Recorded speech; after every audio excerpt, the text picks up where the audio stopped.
Morning mga katsamba. For today's video, gagawa po tayo ng pala ng tiksay. Wow! Ito tayo nitong ito po galing po ito sa malalaking payong. Ito po, yung rod na to. So ito po kailangan natin.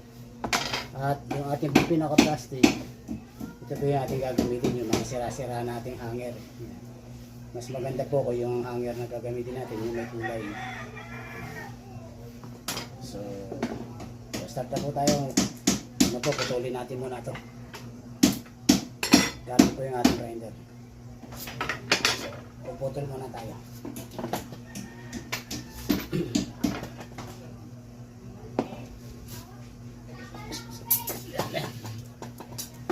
Putulin natin ito.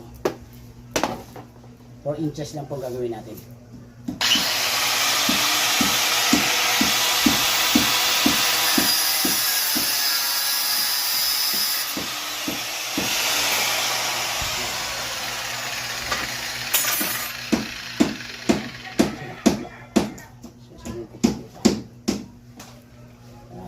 Plus ito po, yung pong hanger naman, ito po tayo nito.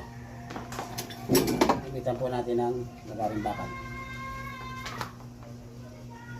Kailangan po lahat-lahat po kasama yung ating plastic ay 4 inches po.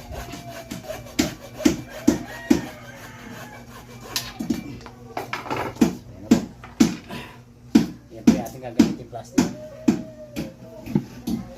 So kailangan po natin gamitan ito ang grinder at ring.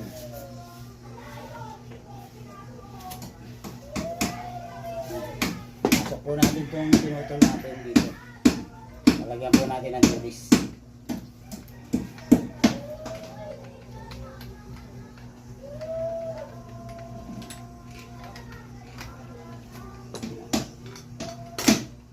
Tutulisan po natin.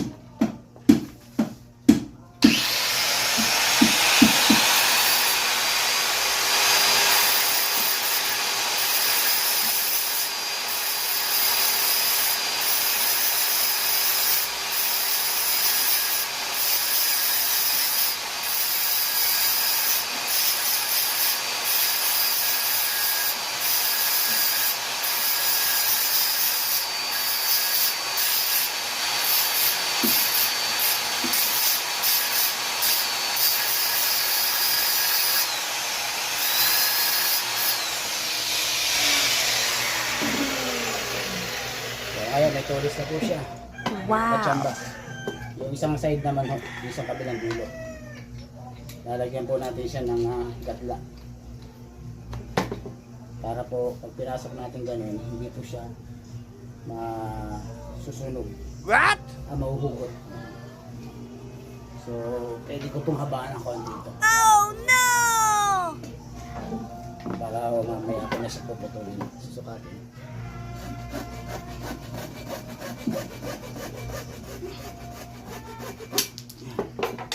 Ito po ang gagamitin natin, medyo mahaba. So yung kabilang side naman po lalagyan natin ng gatla.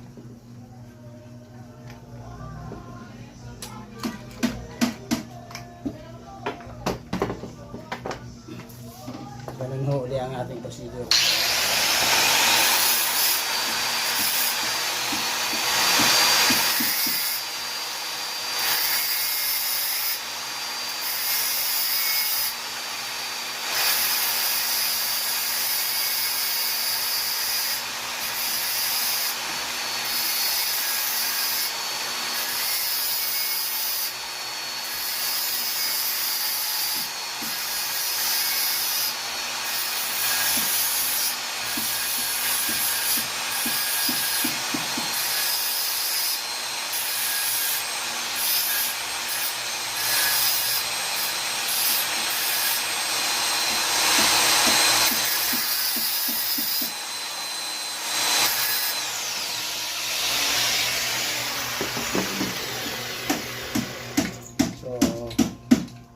Lagyan na ho natin siya ng tulis kabilaan.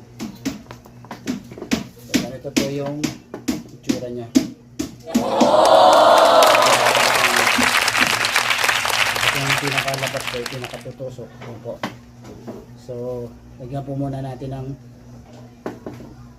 papasuhin ko muna ito, initin, tapos lagay ko ito. Lilihahin lang natin, paninipisin po natin to para po pumasok sa ating barrel. Lilihahin po muna natin.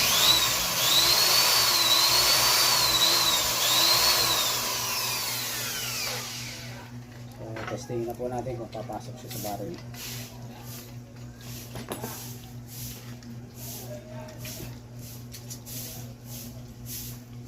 Kailangan po hindi masikip at hindi rin po maluwag. Yung smooth lang po ang pasok. So ayan po, masikip pa. So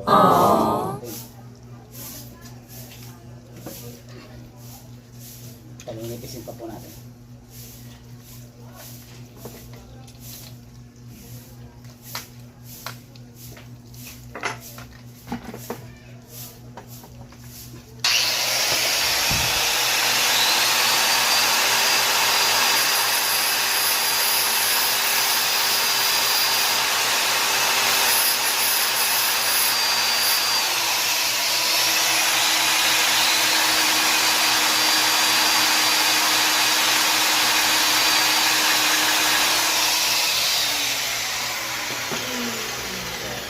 Lilihain lang po natin.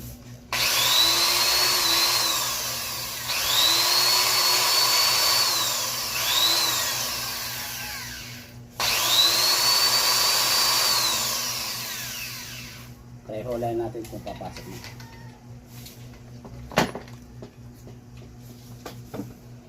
Lihahin lang po natin ang lihahin hanggang sa pumasok po siya ng smooth.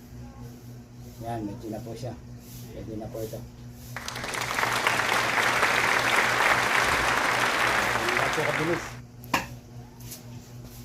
Kailangan na lang po natin butasan to. Butasan lang po natin, papainit tayo ng karayom para mapasok po natin mabutasan. So, ganyan lang po kasimple. Wow! Ito lang po yun. Galing dito at galing po dito sa payong na malaki. Yan. Ito po yung galing sa payong na malaki. Yung mga nagtitinda ng mga fishball, yan. Ito po. So, ayan mga katsamba, ganyan lang po kasi yung paggawa natin. So, huwag po kayo matakot na mawalan kayo ng bala. Okay lang po. So, pag napanood nyo to, sana may natutunan kayo. Ganyan lang po siya kasimpleng gawin. Thank you for watching mga katsamba.